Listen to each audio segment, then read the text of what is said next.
Hello friends, this is SP Singh and welcome to smarter everyday. प्यारे दोस्तों, बात करेंगे जो पेपर सेकंड है आपका शिक्षा के सामाजिक परिप्रेक्ष्य सोशियोलॉजिकल परस्पेक्टिव ऑफ एजुकेशन। इसकी यूनिट 4 रहेगी ये और लास्ट क्लास रहेगी आज। ठीक है, जो पेपर सेकंड है पूरी बुक मैंने according to syllabus according to topic wise पढ़ा दी है, प्लेलिस्ट बनी हुई है। आज ये यूनिट 4 हम पूरी कवर करेंगे इसी क्लास में, क्योंकि इसमें जो यूनिट 4 है आपकी, ये बहुत इंपॉर्टेंट है। इंपॉर्टेंट टॉपिक्स हैं जो आपके लिए इंपॉर्टेंट है, सिर्फ उतना ही इसमें इंक्लूड भी किया गया है। चलिए, और अगर आपने अभी तक हमारे पेड नोट्स ना लिए हो तो आप ले सकते हैं 9628182649, ये नंबर है। इस नंबर पर मैसेज करके आप जानकारी ले सकते हैं। चलिए समझते हैं। पहला टॉपिक है हमारा शिक्षा के अधिकार अधिनियम 2009, जिसको हम right to education of act 2009 भी कहते हैं। समझते हैं इस कंटेंट को, देखिएगा।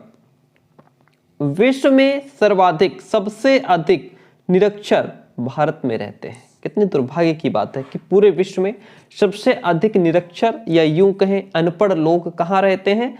हमारे भारत में।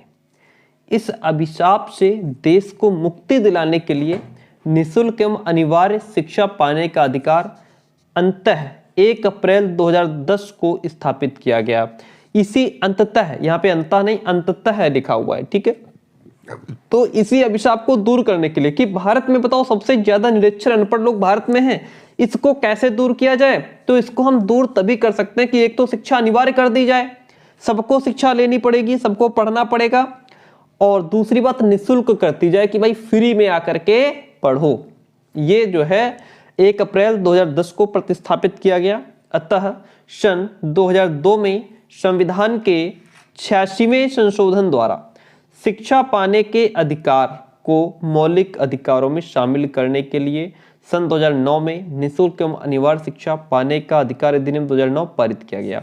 ये जो है उसमें संविधान में इंक्लूड किया गया, संशोधन हुआ, 86वां संविधान संशोधन हुआ, जिसमें शिक्षा पाने के अधिकार को मौलिक अधिकारों में शामिल करने के लिए 2009 में निःशुल्क और अनिवार्य शिक्षा पाने का अधिकार अधिनियम 2009 पारित किया गया। ठीक है, इस प्रकार अब भारत में 6 से 14 वर्ष की आयु वर्ग के सभी बच्चे विधिक तौर पर, कानूनी तौर पर निःशुल्क और अनिवार्य शिक्षा पाने के हकदार हैं। ठीक है, आगे बढ़ते हैं। देखिएगा, शिक्षा का अधिकार अधिनियम जो है, इसकी प्रमुख विशेषताएं क्या क्या हैं? इन विशेषताओं को समझेंगे तभी हम आरटीई एक्ट 2009 समझ पाएंगे। देखिए, ये जो टॉपिक्स होते हैं, मान लीजिए आरटीई एक्ट 2009 हो गया, या एनसीएफ 2005 हो गया, या हमारा एनसीएफ ये जो एनईपी 2020 है, अगर इन्हीं टॉपिक्स को हम टेट सीटेट में पढ़ेंगे तो वहां डिफरेंट हो जाएगा, क्योंकि ये उसके लेवल पे आ जाएगा, समावेशी शिक्षा के बेस पे पूछा जाएगा वहां पे। यहाँ पे इनका टॉपिक अलग तरीके से पूछा जाएगा आपसे। ठीक है, तो आपको उसी तरीके से लिखना भी पड़ेगा। टेट सीटेट में हम लोग पॉइंट टू पॉइंट पढ़ते हैं, यहाँ पे आपको लॉन्ग क्वेश्चन लिखना है, 12-15 में लिखना है पेज में, 12-15 नंबर में लिखना है, तो आपको उसी तरीके से लिखना पड़ेगा। शिक्षा का अधिकार अधिनियम की विशेषताएं क्या है? नंबर 1 तो 6 से 14 वर्ष तक के उम्र के सभी बच्चों को निःशुल्क और अनिवार्य प्राथमिक शिक्षा पाने का अधिकार होगा। ये इसकी सबसे बड़ी विशेषता है। दूसरी है कि 6 से 14 वर्ष की आयु वर्ग के अशिक्षित और विद्यालयों में शिक्षा प्राप्त नहीं कर पा रहे बालकों को चिन्हित करने का कार्य स्थानीय विद्यालय की प्रबंध समिति अथवा स्थानीय निकायों द्वारा किया जाएगा। यानी कि ये काम किया जाएगा कि ऐसे बच्चे जो अशिक्षित हैं, जो शिक्षा नहीं प्राप्त कर पा रहे हैं, उनको चिन्हित किया जाए, उनको ढूंढा जाए, देखा जाए कि ऐसे कौन कौन बच्चे हैं जो शिक्षा नहीं पा रहे हैं, जो शिक्षा से वंचित हैं। ये काम जो है स्थानीय विद्यालय जो होगा वो उसकी प्रबंध समिति करेगी। निजी क्षेत्र के प्रत्येक विद्यालय में 2% स्थान कमजोर वर्ग के विद्यार्थियों के लिए आरक्षित किए जा सकेंगे, कि जो कमजोर छात्र हैं उनके लिए 2% जो स्थान है वो आरक्षित कर दिया जाए, रिजर्व कर दिया जाए, और उनमें वही शुल्क लिया जाएगा जो सरकारी विद्यालय के समकक्ष छात्रों से लिया जाता है। इन बच्चों को ना स्कूल फीस देनी होगी, ना ही यूनिफॉर्म, पुस्तकों, ट्रांसपोर्टेशन या मिड डे मील जैसी चीज़ों पर खर्च करना होगा। ठीक है, ना तो इनको यूनिफॉर्म लेनी है, ना पुस्तकें लेनी है, ना तो इनसे ट्रांसपोर्ट का पैसा लिया जाएगा, ना तो मिड डे मील जैसी जो है चीज़ों पर भी इनको खर्च नहीं करना पड़ेगा, सारी सुविधाएं उनको मिलेंगी। बच्चों को ना तो अगली कक्षा में पहुंचने से रोका जाएगा, ना तो निकाला जाएगा, और ना ही बोर्ड परीक्षा पास करना अनिवार्य होगा। ये सब सुविधाएं दी गई कि आपको जो है अगली कक्षा में आप जाना चाहते हैं अगली कक्षा में भी जाएंगे, आपको रोका नहीं जाएगा। दूसरी बात यह है कि आपको बोर्ड परीक्षा पास करना भी अनिवार्य नहीं होगा।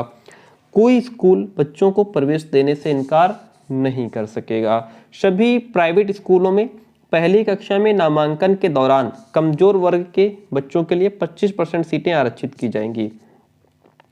सभी राज्य सरकारों और स्थानीय निकायों के लिए यह अनिवार्य होगा कि उनके इलाके का हर बच्चा स्कूल जाए। दूसरी बात, जिन स्कूलों का इंफ्रास्ट्रक्चर ठीक नहीं है उन्हें 3 वर्ष के अंदर दुरुस्त करना होगा, वरना क्या होगा, मान्यता समाप्त कर दी जाएगी। ये इनकी अगली विशेषता है। 10 नंबर विशेषता ये कहती है कि इस कानून को लागू करने पर आने वाले खर्च को केंद्र और राज्य सरकारें क्या करेंगी, मिल करके उठाएंगी। भाई या ना तो अकेली राज्य सरकार भार वहन करेगी ना तो केंद्र, दोनों मिल करके इस जो है भार को वहन करेंगे। ठीक है, तो ये हमारा आरटी एक्ट 2009 की जो मेन चीजें थी वो हमने इसकी समझ ली। अब इसमें और भी जैसे कुछ टॉपिक्स हैं तो उनका जैसे आपको टॉपिक मिल सकता है आपके मॉडल पेपर में या किताब में, अधिनियम की प्रमुख चुनौतियां क्या थी, तो इतना डीप जाने की जरूरत नहीं है, इतने से हमारा काम चल जाएगा। अब हम बात करेंगे सर्व शिक्षा अभियान की। देखिए सर्व शिक्षा अभियान क्या है इसको समझते हैं।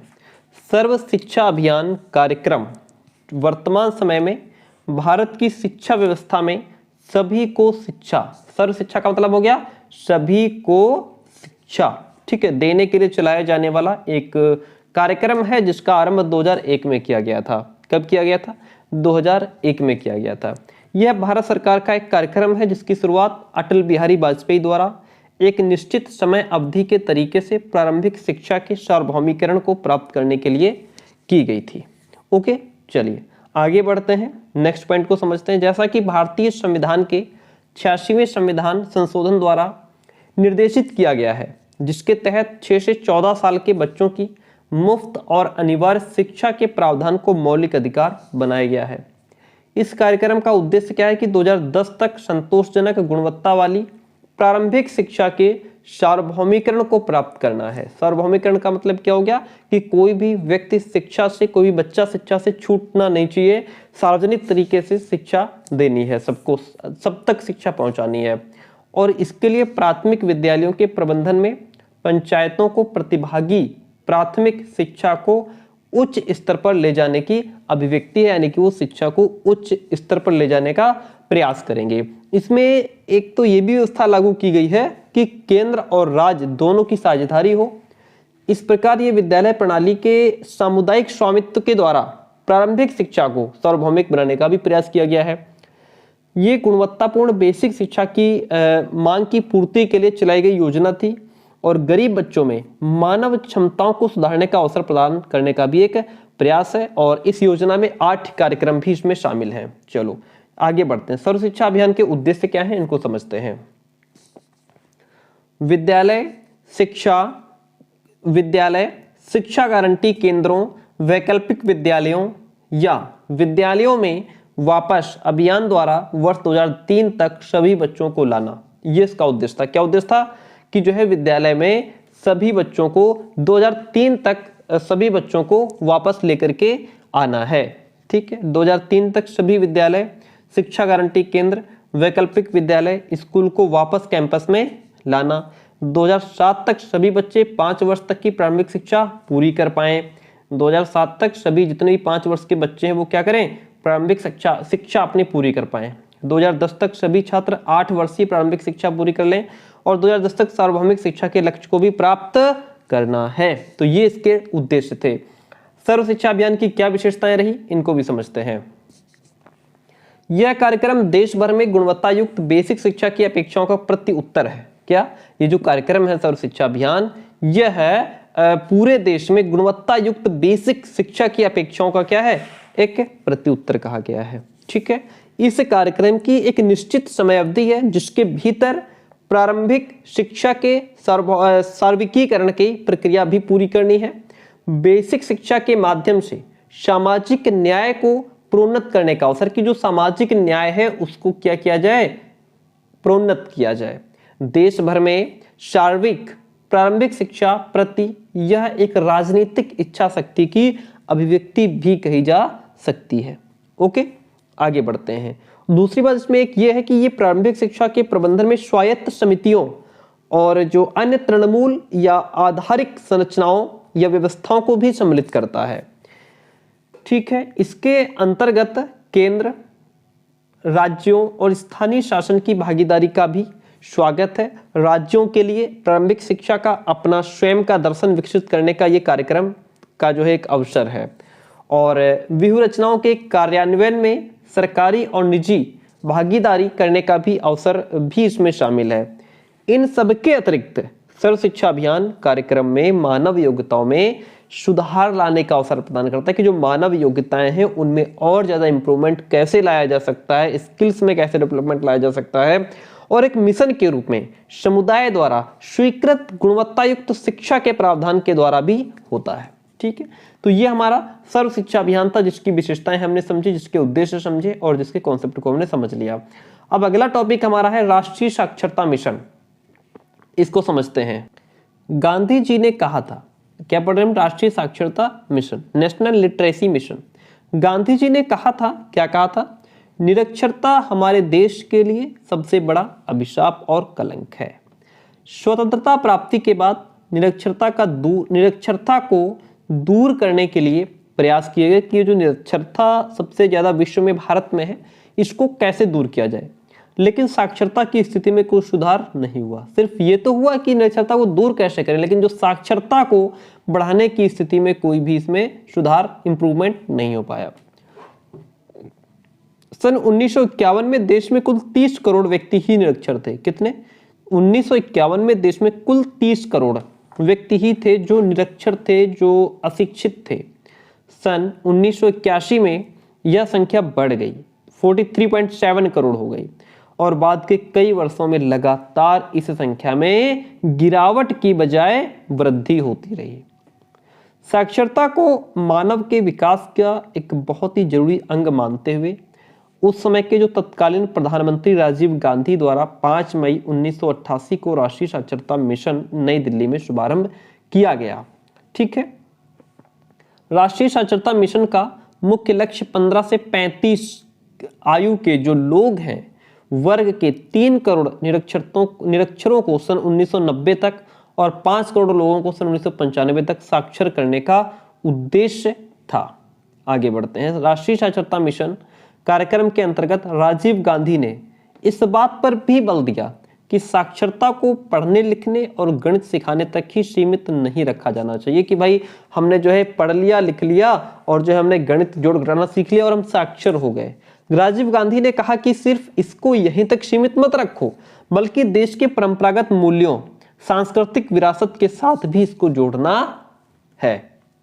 यदि ऐसा न किया गया और इसे केवल साक्षरता तक ही सीमित रखा गया तो हमारी शानदार विरासत विलीन हो जाएगी एवं कार्यक्रम भी कमजोर पड़ जाएंगे। इसलिए हमें सिर्फ जोड़ घटाना नहीं करना है, सिर्फ किताबी ज्ञान नहीं, बल्कि हमें सांस्कृतिक मूल्य विरासत के साथ भी इसको जोड़ना पड़ेगा। राष्ट्रीय साक्षरता मिशन की कुछ विशेषताएं हैं, उन विशेषताओं को समझते हैं। एक निश्चित समय सीमा में निर्धारित क्षेत्र के सभी निरक्षरों को साक्षर बनाना, ये राष्ट्रीय साक्षरता मिशन की सबसे बड़ी विशेषता है। दूसरी बात है कि क्षेत्र का सर्वेक्षण करके सभी निरक्षरों का पता लगाना, कि आखिर मतलब जितने भी क्षेत्र हैं उनका सर्वेक्षण किया जाए, उनका जो है कि, और उसके बाद ये पता लगाया जाए कि कितने लोग अशिक्षित हैं, निरक्षर हैं, और संभावित स्वयंसेवकों को जुटाना कि जो है किस तरीके से इनको साक्षर किया जा सकता है। ठीक है, आगे समाज की अधिक से अधिक भागीदारी जुटाना, जिसके लिए प्रत्येक गली, मोहल्ला, क्षेत्र कमेटियां अभियान को जन आंदोलन का रूप देने की जिम्मेदारी संभालें। इसमें हमें क्या होगा भाई, लोगों को साक्षर करने में समाज की भी भागीदारी होनी चाहिए, है ना। सिर्फ एक कमेटी या कोई समुदाय सभी को साक्षर नहीं कर सकता, उसमें समाज की भी अहम भूमिका होती है। साक्षरता के लिए अनुकूल वातावरण तैयार करना, जो शिक्षार्थी और स्वयं सेवकों को अभिप्रेरणा दे सके। ऐसा भी इसमें जो है पॉइंट शामिल था कि इसमें साक्षरता के लिए क्या किया जाए कि अनुकूल वातावरण तैयार किया जाए जो शिक्षार्थी को प्लस स्वयं सेवकों को अभिप्रेरणा दे सके, उनको मोटिवेट कर सके। इसके लिए आवश्यकता पड़ने पर जैसे मान लीजिए जो पोस्टर हो गए या बैनर हो गए, बैज और अन्य प्रचार माध्यमों का भी प्रयोग किया जा सके। दूसरी बात और इसमें एक शामिल थी कि अधिक से अधिक संख्या में स्वयं सेवक अनुदेशकों को जुटाया जाए, जिनमें अधिकतर छात्र छात्राएं और जो सेवानिवृत्त व्यक्ति हैं, जो लोग ऐसे हैं जो रिटायर्ड हो गए हैं, एवं वे निरीक्षणों के साथ मिल बैठकर उन्हें साक्षर बनाने का जो है काम करें। देखिए, अपने अपने क्षेत्र की आवश्यकता के आधार पर प्रवेशिकाओं को उपलब्ध कराना और अन्य संसाधनों को भी एकत्रित करना, प्रशिक्षण के लिए भारी संख्या में संदर्भ व्यक्ति, कुशल प्रशिक्षक और स्वयं सेवक अनुदेशकों का भाग लेना और इस प्रशिक्षण में उन्हें पढ़ने लिखने के कौशलों का भी अभ्यास कराया जाना चाहिए। कार्यक्रम की मॉनिटरिंग और मूल्यांकन के लिए एक सुव्यवस्थित प्रबंधन और सूचना भी बनाई जाए, ठीक है। और जो लोग नए नए साक्षर हैं उनको उत्तर साक्षरता अभियान चला करके उन्हें उनकी रुचि के अनुसार शिक्षण सामग्री उपलब्ध कराना, जन शिक्षण जो है निलयम की स्थापना करना, इस तरीके का उसमें शामिल किया गया है। और इस तरीके से क्या किया जा सकता है कि जो लोग अशिक्षित हैं, निरक्षर हैं, उनको और भी बेहतर तरीके से साक्षर किया जा सकता है। आगे बढ़ते हैं। राष्ट्रीय साक्षरता मिशन के कार्यान्वयन के लिए क्या कार्यनीति है उसको समझते हैं। कार्यनीति को समझते हैं। राष्ट्रीय साक्षरता मिशन को कार्यान्वित करने के लिए जो विस्तृत कार्यनीति तैयार की गई उसके महत्वपूर्ण बिंदु ये हैं। प्रौढ़ों को साक्षरता कार्यक्रम के लिए अभिप्रेरित करना कि जो प्रौढ़ हैं, ठीक है, जो 30-40 साल के हो गए हैं, उनको भी साक्षरता में शामिल किया जाए, उनको भी साक्षर करने का प्रयास किया जाए।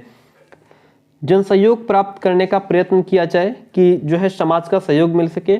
स्वैच्छिक संस्थाओं का सहयोग प्राप्त किया जाए। वर्तमान कार्यक्रमों में व्यापक सुधार किया जाए और लोक अभियान या जन आंदोलन प्रारंभ किए जाने चाहिए। इस प्रकार राष्ट्रीय साक्षरता मिशन से यह आशा की गई कि इसके द्वारा संपूर्ण देश में साक्षरता प्रसार के लिए ऐसे वातावरण का निर्माण होगा जिससे सभी के सहयोग से निर्धारित अवधि में निरक्षरता को समाप्त करने के लक्ष्य को भी प्राप्त किया जा सकेगा। इससे निरक्षरता समाप्त हो सकेगी। ये इसका जो है कि एक जो इसके मेन पॉइंट्स थे या मेन उद्देश्य कह सकते हैं। अब इसकी कार्यनीति पर एक बार नजर डालते हैं कि इसकी स्ट्रेटजी क्या है। देखिए, कार्य की प्रक्रिया को संचालित करने के लिए निम्नलिखित प्रकार की कार्यनीति का गठन किया गया। नंबर 1, जैसे एक तो इसकी कार्यनीति है कि लोगों को प्रेरणा जगाना लोगों के अंदर। दूसरी बात, जन सहयोग प्राप्त किया जाए। स्वैच्छिक संस्थाओं को ज़्यादा से ज़्यादा सहयोग प्राप्त किया जाए। चालू जितने भी कार्यक्रम चल रहे हैं उनमें और ज़्यादा सुधार किया जाए। जन आंदोलन चलाया जाए, समाज की सहभागिता होनी चाहिए उसमें। सतत शिक्षा को संस्थागत स्वरूप दिया जाए। मानकीकृत अधिगम सामग्रियों की उपलब्धता सुनिश्चित की जाए। सभी जगह शिक्षा की सुविधाएं प्राप्त की जाए। ये इसका क्या था, कार्यनीति थी या यूं कहें कि इसकी स्ट्रैटेजी थी। उपयुक्त कार्यनीति के आधार पर मिशन के उद्देश्यों की पूर्ति के लिए सशक्त प्रबंध व्यवस्था स्थापित की जाएगी। इसके कर्मचारियों का उपयुक्त चयन और उनका विकास, सूचना का संग्रह, प्रसार और उपयोग, सुव्यवस्थित प्रवर्तन और आवश्यक मध्यावधि सुधार और मूल्यांकन का प्रबंध भी किया जाएगा। ये हमारी राष्ट्रीय साक्षरता मिशन जो कॉन्सेप्ट है, इसको हमने समझा कि इसकी क्या अवधारणा है और क्या विशेषताएं हैं इसकी, क्या इसकी कार्यनीति है ना, क्या इसका स्ट्रेटजी प्लान है। अब हम समझते हैं मध्याह्न भोजन योजना क्या है। What is mid day meal scheme.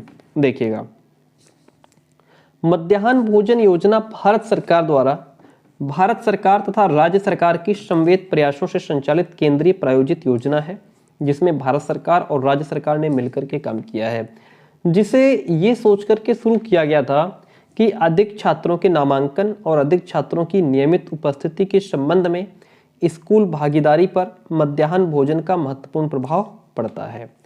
सन 1947 में स्वतंत्रता के पश्चात स्वतंत्र भारत के संविधान के अनुच्छेद 1945 में जब प्राथमिक शिक्षा को अनिवार्य और निःशुल्क बनाने का संकल्प लिया गया और केंद्र व राज्य सरकारों ने स्कूल जाने के लिए बच्चों को प्रोत्साहित करने, पढ़ाई बीच में न छोड़ने और स्कूल की उपलब्धि के स्तर में सुधार के लिए सबसे प्रभावी कार्यक्रम मध्याह्न भोजन योजना, जिसको मिड डे मील भी कहा गया, 15 अगस्त 1995 को प्रारंभ किया गया।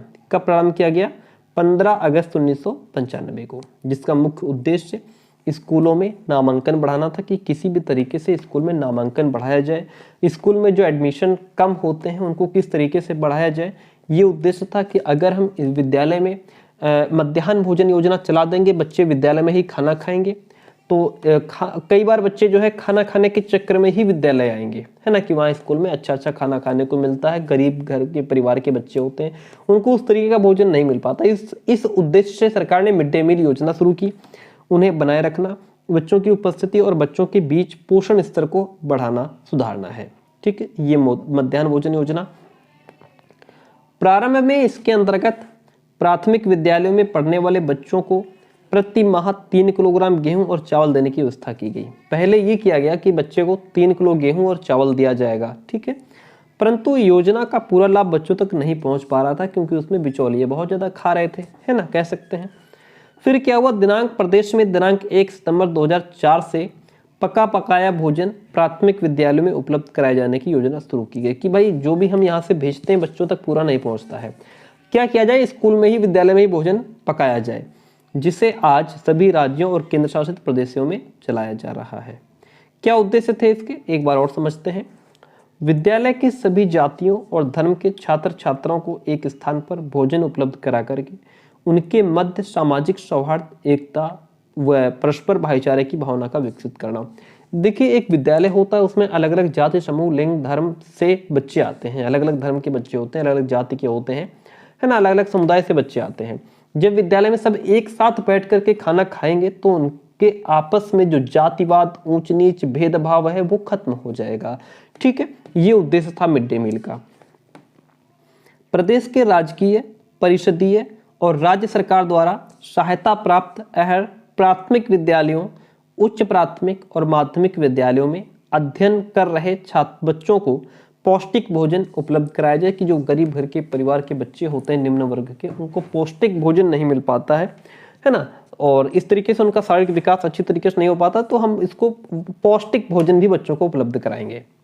प्राथमिक कक्षाओं के विद्यालय में छात्रों के रुकने की प्रवृत्ति विकसित करना और ड्रॉप आउट रेट कम करना, यानी कि पहले बच्चे क्या था कि भूख लगती थी तो घर भाग जाते थे हाफ टाइम में, लेकिन जब हम मध्याह्न मिड डे मील योजना से क्या होगा कि बच्चे विद्यालय में ही खाना खाएंगे तो छुट्टी तक पढ़ेंगे, शिक्षा उनकी पूरी होगी और बच्चे ज्यादा शिक्षित होंगे। लाभ वंचित वर्ग के निर्धन बच्चों को और अधिक नियमित रूप से स्कूल में उपस्थित रहने के लिए प्रोत्साहित करना और शिक्षण कक्षा के क्रियाकलापों पर ध्यान केंद्रित करने में उनकी सहायता की जाए। ग्रीष्म अवकाश के दौरान सूखा प्रभावित क्षेत्रों में प्रारंभिक स्तर के बच्चों को सहायता उपलब्ध कराना, निर्बल आय वर्ग के बच्चों में शिक्षा ग्रहण करने की क्षमता विकसित करना। इस प्रकार के उद्देश्य थे किसके, मिड डे मील योजना के ये उद्देश्य थे। ठीक है, अब देखिए विद्यालय में मध्याह्न भोजन योजना की आवश्यकता क्यों हुई और क्या इसका महत्व था, इसको भी समझते हैं। शिक्षा का मुख्य उद्देश्य बालक का सर्वांगीण अर्थात शारीरिक एवं मानसिक विकास करना है। किसका, शिक्षा का मुख्य उद्देश्य कि बालक का शारीरिक विकास हो सके, बालक का मानसिक विकास हो सके, जिसकी पूर्ति के लिए विद्यालय में मध्याह्न भोजन व्यवस्था को एक महत्वपूर्ण साधन माना जाता है कि इसमें जो मिड डे मील है वो भी अपना एक इंपॉर्टेंट रोल प्ले करती है। मध्याह्न भोजन का तात्पर्य दोपहर के भोजन से है, जो भोजन दोपहर में बच्चों को दिया जाता है। विद्यालय में मध्याह्न भोजन की आवश्यकता एवं महत्व को इस प्रकार से स्पष्ट किया जा सकता है। देखिएगा, नंबर 1 तो पौष्टिक एवं संतुलित भोजन की प्राप्ति होती है इससे। किस तरीके से, भारत सरकार ने वर्तमान समय में छात्र छात्राओं को कुपोषण से बचाने के लिए विद्यालय में मध्याह्न में पौष्टिक, मध्याह्न यानी कि दोपहर में पौष्टिक एवं संतुलित भोजन की व्यवस्था करना आवश्यक समझा, है ना, और ये निश्चित किया कि प्रत्येक शैक्षिक सत्र में कम से कम 200 दिन ऐसा पका हुआ भोजन उपलब्ध कराया जाए जो छात्रों को 300 कैलोरी ऊर्जा की जगह प्राथमिक स्तर पर 450 कैलोरी, है ना, प्रति 12 ग्राम प्रोटीन दिया जाता है। ठीक है, इसी प्रकार उच्च प्राथमिक स्तर पर 700 ग्राम कैलोरी और 20 ग्राम प्रोटीन दिया जाता है। ये उद्देश्य था। इसका मतलब ये हुआ कि बच्चों को पौष्टिक और संतुलित भोजन प्राप्त कराया जाए। अस्वस्थता और बीमारियों से बचाना भी था। बालकों को स्वस्थ रखने और बीमारियों से बचाने के लिए पौष्टिक एवं संतुलित भोजन की अति आवश्यकता है। भाई व्यक्ति जो है स्वस्थ तभी रह सकता है जब उसको पौष्टिक भोजन मिलेगा प्लस उसको संतुलित भोजन मिलेगा। इसके अभाव में बच्चों को विभिन्न प्रकार की बीमारियां हो जाती हैं जिससे वह शिक्षा ग्रहण करने में सक्षम नहीं हो पाता है। जैसे कि ठीक ही कहा गया है कि स्वस्थ शरीर में ही स्वस्थ मस्तिष्क का निवास होता है। इस दृष्टि से भी विद्यालय में मध्याह्न भोजन की व्यवस्था अत्यंत महत्वपूर्ण है। भोजन संबंधी उपयुक्त आदतों का निर्माण करना कैसे? विद्यालय में मध्याह्न भोजन व्यवस्था द्वारा बालकों में भोजन संबंधी स्वस्थ और उपयुक्त आदतों जैसे हाथ धोकर स्वच्छता के साथ भोजन करना, ये विद्यालय में सिखाया जाएगा कि सभी लोग हाथ धो करके अच्छी तरीके से आए हैं कि नहीं आए हैं। भोजन को दांतों से अच्छी तरह चबा करके खाया जाए। भोजन करते समय उपयुक्त आसन होना चाहिए और मुद्रा में बैठ करके खाना खाया जाए। समय और धन की बचत करना, यह भी एक उद्देश्य था मध्याह्न भोजन योजना का। विद्यालय में मध्याह्न भोजन व्यवस्था छात्र छात्राओं के समय, धन और शक्ति की बचत में सहायक होती है। यदि विद्यालय में भोजन की व्यवस्था नहीं होगी तो उनके लिए देर तक विद्यालय में रुकना संभव नहीं हो पाता है। बच्चे हाफ टाइम में ही घर भाग जाते हैं, है ना। फिर मान लीजिए घर गए, फिर वापस आए, तब तक पता लगे छुट्टी हो गई। सामाजिक जीवन के लिए शिक्षा, देखिए विद्यालय में मध्याह्न भोजन व्यवस्था बालकों को स्वस्थ सामाजिक जीवन व्यतीत करने की दृष्टि से भी बहुत आवश्यक है। इसके द्वारा बालक मिलजुल कर भोजन की व्यवस्था करते हैं, साथ साथ बैठ कर के खाते हैं, मनोरंजन करते हैं, विभिन्न कार्यों में एक दूसरे की सहायता करते हैं, जिससे क्या होगा, उनमें सहयोग, सौहार्द, भाईचारा, मैत्री भाव जैसी भावनाओं का विकास होता है। तो ये इसकी आवश्यकता एवं महत्व था मध्याह्न भोजन योजना मिड डे मील का। ठीक, तो आपने मिड डे मील अच्छे से समझ लिया। यहाँ से आपको सब जगह से क्वेश्चन देखने को मिलेगा। कॉमन स्कूल पद्धति को समझते हैं। देखिएगा, कॉमन स्कूल पद्धति और लास्ट में हमारा बचता है कस्तूरबा गांधी विद्यालय और फिर आश्रम पद्धति। अभी 3 टॉपिक और डिस्कस करने हैं। देखिएगा, चलिए, कॉमन स्कूल पद्धति, कॉमन स्कूल सिस्टम। अमेरिका के प्रसिद्ध शास्त्री हॉरेस मन संसार के पहले ऐसे व्यक्ति हैं जिन्होंने 19वीं शताब्दी में सामान्य विद्यालय शब्द का प्रयोग किया। किसने? शास्त्री हॉरेस मन ने। कब? 19वीं शताब्दी में। क्या किया? विद्यालय शब्द, सामान्य विद्यालय शब्द का प्रयोग किया। उन्होंने इस शब्द का प्रयोग उन स्कूल के लिए किया था जो सरकार के द्वारा वित्त पोषित थे और जिनमें सामान्यतः कोई शुल्क नहीं लिया जाता था, जिनमें समाज के सभी वर्गों के बच्चों को प्रवेश दिया जाता था और गुणवत्तापूर्ण शिक्षा भी दी जाती थी। असल में समान स्कूल व्यवस्था यानी कि कॉमन स्कूल सिस्टम एक ऐसे स्कूल की अवधारणा है जो योग्यता के आधार पर ही शिक्षा हासिल करना सिखाती है कि जितनी आपकी योग्यता है उसी के आधार पर आप शिक्षा हासिल कर सकते हैं। इसमें ना तो धन आड़े आता है और ना ही शोहरत, न ट्यूशन, न ट्यूशन के लिए कोई फीस और ना ही किसी प्रलोभन का कोई स्थान। ठीक है, आगे बढ़ते हैं। राष्ट्रीय शिक्षा प्रणाली को चाहिए कि वह समान शिक्षा प्रणाली अपनाए जो गरीबों और अमीरों से पृथक्करण को समाप्त कर दे और ऐसे समान स्कूलों की स्थापना करे जहां बच्चे चाहें वे किसी भी जाति, प्रजाति, धर्म, लिंग या वर्ग के हों, शिक्षा प्राप्त कर सकें। समान विद्यालय व्यवस्था के क्या मानदंड थे, इनको समझते हैं। विद्यालय का आकर्षक और अधिगम युक्त वातावरण होना चाहिए। प्रत्येक प्राथमिक विद्यालय कम से कम 3 शिक्षक होने चाहिए। श्रेष्ठ शिक्षक प्रशिक्षण संस्थाओं द्वारा इन विद्यालयों के शिक्षकों के सतत प्रशिक्षण की आवश्यकता होगी।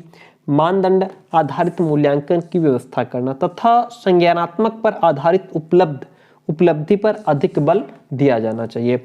शिक्षकों को आकर्षक वेतन देना और उनके लिए अन्य जीवन सुविधाओं की सम्यक व्यवस्था करने का प्रावधान हो। निर्धन बच्चों के लिए मुफ्त वस्त्रों और अन्य सीखने की सामग्रियां जैसे मुफ्त पुस्तकें और मध्याह्न भोजन के साथ ही अन्य सहायक सेवाओं का भी विस्तार होना चाहिए। तो ये था हमारा कॉमन स्कूल सिस्टम, जिसमें क्या था कि सभी को एक समान तरीके से शिक्षा दी जाएगी, जिसमें ना तो कोई शुल्क नहीं लिया जाएगा, है ना। समाज के सभी वर्गों के बच्चों को प्रवेश दिया जाता था और गुणवत्तापूर्ण शिक्षा भी इसमें दी जाती थी। ठीक है, इसमें ना तो धनाढ़ आता था, न ट्यूशन, न शौहरत, न फीस, न प्रलोभन, कुछ नहीं। ये था हमारा समान विद्यालय व्यवस्था। अब देखिए कस्तूरबा गांधी बालिका विद्यालय, इसमें क्या बात कही गई है इनको समझते हैं। देखिए आप सब कुछ रट नहीं सकते है ना, सब कुछ आप नहीं याद कर सकते हैं। आप कॉन्सेप्ट को समझ लीजिए किसमें क्या बात कही गई, फिर उसी के बेस पे आपको लिखना होगा। कस्तूरबा गांधी बालिका विद्यालय, देखिए कस्तूरबा गांधी बालिका विद्यालयों की स्थापना भारत सरकार द्वारा ऐसी बालिकाओं जिन्होंने बीच में ही विद्यालय छोड़ दिया है, जिन्होंने अपनी शिक्षा बीच में ही जो है बंद कर दी है, विद्यालय छोड़ दिया है, तथा जिनकी उम्र 10 वर्ष या उससे भी अधिक है, की शिक्षा के अवसर दोबारा उपलब्ध कराने के लिए 2004 में की गई थी। ये कस्तूरबा गांधी बालिका विद्यालय जो है इसकी स्थापना 2004 में की गई। क्यों की गई कि जो बच्चे बीच में ही विद्यालय छोड़ देते हैं किसी कारणवश, उनको शिक्षा जो है उपलब्ध कराई जाए। ये विद्यालय शैक्षिक रूप से पिछड़े उन विकास खंडों में स्थापित किए गए हैं जहां अल्पसंख्यक, अनुसूचित जाति, जनजाति और अन्य पिछड़े वर्ग की बालिकाओं की संख्या अधिक है, और जहां ग्रामीण महिला साक्षरता दर राष्ट्रीय आंकड़ों से कम है और साक्षरता में लैंगिक अंतर राष्ट्रीय स्तर से अधिक है। इन विद्यालयों में 100 छात्राओं को आवासीय सुविधा देते हुए कक्षा 6, 7, 8 की शिक्षा देने की व्यवस्था की गई है। आगे बढ़ते हैं। कस्तूरबा गांधी बालिका विद्यालय योजना के उद्देश्य क्या थे, उद्देश्यों को समझना बहुत आवश्यक है। कस्तूरबा गांधी बालिका विद्यालय का मुख्य उद्देश्य है विषम परिस्थितियों में जीवन यापन करने वाली अभिवंचित वर्ग की बालिकाओं के लिए आवासीय विद्यालय के माध्यम से गुणवत्ता युक्त प्रारंभिक शिक्षा उपलब्ध कराना, माता पिता और अभिभावकों को उत्प्रेरित करना जिससे बालिकाओं को कस्तूरबा गांधी आवासीय बालिका विद्यालय में भेजा जा सके। मुख्य रूप से ऐसी बालिकाओं पर ध्यान देना जो विद्यालय से बाहर है और जिनकी उम्र 10 वर्ष से भी ऊपर हो चुकी है। एक विशेषकर एक स्थान से दूसरे स्थान पर घूमने वाली जाति समुदायों की बालिकाओं पर विशेष ध्यान केंद्रित करना। 75% अनुसूचित जाति, जनजाति, अत्यंत पिछड़ा वर्ग और अल्पसंख्यक समुदाय को कस्तूरबा गांधी आवासीय बालिका विद्यालय में प्राथमिकता के आधार पर नामांकन करना। यह किसका उद्देश्य था? यह कस्तूरबा गांधी बालिका विद्यालय का उद्देश्य था। ठीक है, तो आपने इसके कॉन्सेप्ट को भी अच्छे से समझ लिया। अब हम आज के लास्ट टॉपिक और आपका आश्रम पद्धति विद्यालय की बात करते हैं। इसके बाद फिर सारे ही आपको टॉप 10 क्वेश्चंस मिलते रहेंगे। देखिएगा, यूपी बोर्ड से मान्यता प्राप्त आश्रम पद्धति विद्यालयों में कक्षा 1 से 12 तक कक्षाएं संचालित होती हैं। ठीक, कक्षा 1 से 12 तक की कक्षाएं संचालित होती हैं। प्रत्येक विद्यालय में 480 बच्चे रह करके पढ़ाई करते हैं। नवोदय विद्यालयों की तर्ज पर अब यह विद्यालय कक्षा 6 से 12 तक संचालित होंगे। कक्षा 6 से 12 तक ये आश्रम विद्यालय पद्धति कहती है। इसमें पढ़ने वाले बच्चों को 12वीं तक निःशुल्क पढ़ाई के साथ खाने व रहने की सुविधा हासिल होगी।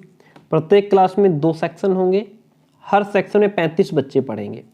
नवोदय विद्यालय की तर्ज पर संचालित होने वाले इन विद्यालयों में भी दाखिले के लिए जिला स्तर पर परिषदीय विद्यालयों के बच्चों की परीक्षा भी आयोजित की जाएगी। पूरे प्रदेश में परीक्षा की तारीख और प्रश्न पत्र एक ही होगा। पूर्व मुख्यमंत्री अखिलेश यादव ने झांसी में आयोजित एक कार्यक्रम में राजकीय आश्रम पद्धति विद्यालयों में नवोदय विद्यालय की तर्ज पर संचालित करने की घोषणा की थी। आगे बढ़ते हैं। इसी क्रम में समाज कल्याण विभाग में इस प्रस्ताव को कैबिनेट ने भी मंजूरी दिलाई है। इसकी कुछ विशेषताएं हैं, देखिएगा। यह केंद्र द्वारा प्रायोजित योजना है जो राज्यों एवं संघ शासित राज्य क्षेत्र की आदिवासी उपयोजना में संचालित की जा रही है। यह योजना प्रारंभिक, माध्यमिक, उच्च माध्यमिक स्तर तक की शिक्षा को शामिल करती है। अन्य लड़कों के आश्रम विद्यालय हेतु कोष का तरीका 50-50 के आधार पर होगा, जबकि संघ शासित क्षेत्रों को लड़कियों और लड़कों दोनों के लिए आश्रम विद्यालय के निर्माण के लिए पूरी कोष सहायता प्रदान की जाती है। 50-50 के बेस पे वित्तीय सहायता अन्य गैर आवर्ती व्यय वस्तुओं के लिए जैसे उपकरणों, फर्नीचर, साज सम्मान की वस्तुओं की खरीद, छात्रावास के निवासियों के लिए उपयोग हेतु छोटी लाइब्रेरी के लिए कुछ किताबों की खरीद, ये सब इसमें इंक्लूड होता है। केंद्रीय सहायता जारी होने के 2 साल के भीतर ही आश्रम विद्यालय पूरा करना होता है।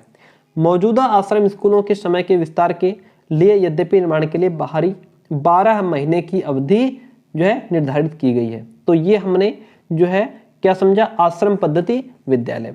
डियर फ्रेंड, आई होप कि आपने कॉन्सेप्ट को समझा होगा।